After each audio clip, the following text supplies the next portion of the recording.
Sebelumnya maaf kalau di sini agak berisik. Memulai debat dalam 3, 2, 1. Pernahkah kita berpikir apakah orang-orang introvert pengen juga untuk eksis, relasinya luas dan lain-lain, tapi mereka udah gak punya power untuk mau bersosialisasi pada akhirnya. Makanya ketika glorifikasi ini ada, kita mau untuk bantu kaum minoritas yang ini juga dilihat bukan pada akhirnya. Masalahnya adalah tuduhan di sisi proposisi itu bohong. Kenapa? Pertama, mereka bilang seperti ini, orang-orang akan dipandang sebagai mereka yang angkuh atau mereka akan dibilang sebagai orang-orang yang lebay karena mereka mau menyendiri dan lain-lain. Kami bilang seperti ini, juri, orang-orang di sisi kita itu tetap punya intuisi emosi untuk mau memvalidasi perasaan orang lain pada akhirnya. Kenapa? Ini terjadi atas dua hal. Pertama, karena mereka yang mengglorifikasi ini adalah mereka orang-orang yang mau juga untuk luasin relasinya bukan pada akhirnya. Ketika mereka capek, tetap ada ruang untuk beristirahat di rumah mereka kah? Atau mereka bisa cuti, traveling dan lain-lain karena mereka punya uang yang banyak. Inilah kenapa kami membuktikan kalau challenge mereka, kalau orang-orang bakalan dijudge dan lain-lain itu akan minim terjadi di sisi kita. Namun komparasinya di sisi mereka akan membiarkan di sisi mereka akan tetap membiarkan orang-orang yang introvert itu nyaman di zona nyaman mereka, tapi at least di sisi kita mau untuk ada penghidupan yang nyata pada akhirnya. Nanya jalan kerja yang seperti ini. Ketika mereka kerja, orang-orang akan dipandang sebagai orang-orang yang angkuh, mereka akan dipandang sebagai orang-orang yang sulit bergaul dan lain-lain. Itu yang akan terjadi di sisi mereka. Tapi oke, mari amini beberapa kasus di sisi mereka. Ketika mereka bilang kalau sifat ini hadir itu atas keturunan dari orang tua mereka. Makanya orang-orang seperti mereka itu mudah dapat kerja karena mereka humoris, aksesnya mudah, kita telan saja seluruh pelurunya. Artinya apa? Artinya di sisi mereka itu sudah judge dari awal, karena di sisi mereka sudah memberikan standarisasi kalau orang-orang yang dapat kerjaan lah, orang-orang yang mudah dapat kerjaan itulah mereka yang dari garis keturunan yang sangat ideal menurut sisi mereka. Ini jahat banget. Tapi mari bingkai ulang kasusnya dari persepsi kita. 3 setup. Pertama, glorifikasi ini adalah bentuk di mana masyarakat mau untuk semua kaum dianggap sama. Di status quo banyak kecanggungan karena orang-orang sulit bergaul dan lain-lain, makanya goals oposisi adalah mereka ingin untuk meratakan akses di seluruh bidang. Namun masalahnya adalah ketika kita mau untuk mendapatkan pekerjaan, kita tidak cuma melihat apakah kamu pintarkah, apakah tidak. Perusahaan itu melihat apakah kamu baik di mata pelanggan dan lain-lain, apakah kamu asik di mata karyawan yang lain, sehingga tidak ada orang yang akan memprovokasi kamu sehingga kamu akan keluar dari suatu perusahaan.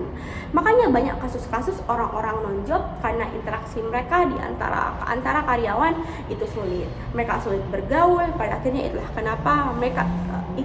kenapa ketika mereka bilang kalau orang-orang yang caper itu akan dapat posisi yang strategis di lembaganya itu sendiri. Justru kita bilang seperti ini. Sebenarnya orang-orang yang caper atau enggak itu dua-duanya bakalan non-job, karena di sisi mereka pun ketika mereka tidak mengglorifikasi ini, orang-orang akan dianggap caper dan orang-orang akan tetap dianggap sebagai mereka yang haus atas jabatan itu sendiri. Ini terjadi karena ada beberapa benefit yang kita dapatkan. Pertama, artinya akses di sisi mereka itu sudah terbatas dari awal, karena kaum introvert itu tidak punya akses untuk mereka mau caper ke atasan mereka atau mereka mau humoris di sisi mereka, karena mereka tetap mengamini kalau orang-orang extrovert saja yang bisa untuk mendapatkan pekerjaan yang banyak karena mereka humoris dan lain-lain. Tapi dua, di sisi kita mau semua orang punya akses yang sama, karena nggak ada lagi apakah kamu introvert kah, apakah kamu extrovert kah, karena ini sudah merata dari awal pada akhirnya. Makanya kita bilang seperti ini. Pertama, lebih baik kamu capek karena ya kamu kehilangan tenaga, baterai kamu habis, tapi kamu pada akhirnya punya banyak uang, kamu bisa traveling, ke psikolog dan lain-lain, pada akhirnya diwawancara yang terhormat. Daripada di sisi mereka kita akan stagnan di situ-situ aja. Orang introvert bakalan tetap duduk di rumahnya diam, menggambar dan lain-lain. Dan ya kita punya suatu contoh kasus. Pertama, mari lihat nyatanya Erika Ricardo ketika pada akhirnya sebelum mereka bisa untuk mau mengupload konten-kontennya di media sosial, Erika Ricardo adalah mereka yang tertutup atas diri mereka. Tapi ternyata ketika mereka terubah menjadi orang-orang yang ekstrovert, pada akhirnya mereka punya peluang pekerjaan yang banyak.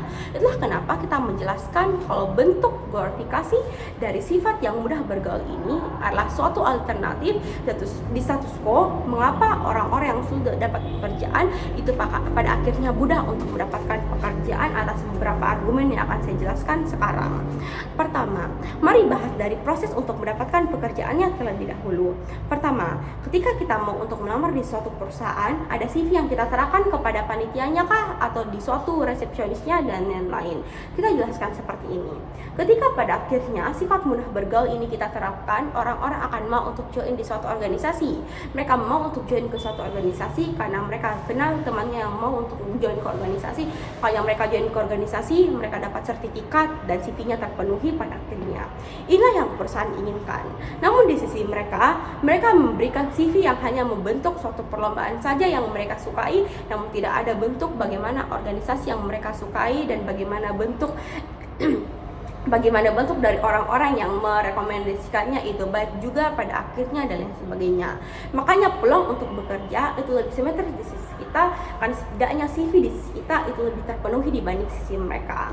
Namun kita bahas dari segi bagaimana orang-orang di kedua sisi itu bakalan hidupnya sejahtera. Pertama, kita jelaskan seperti ini kepada Anda Dewan Juri yang terhormat. Kalau orang-orang di kita itu akan tetap punya ruang untuk bagaimana mereka mau beradaptasi ketika mereka introvert ke extrovert.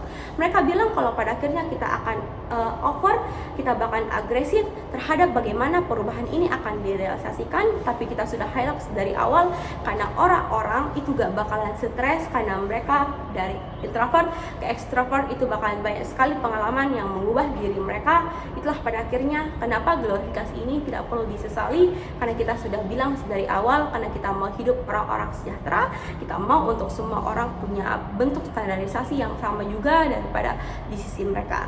Atas beberapa alasan, bangga berdiri di sisi oposisi. Semoga benar.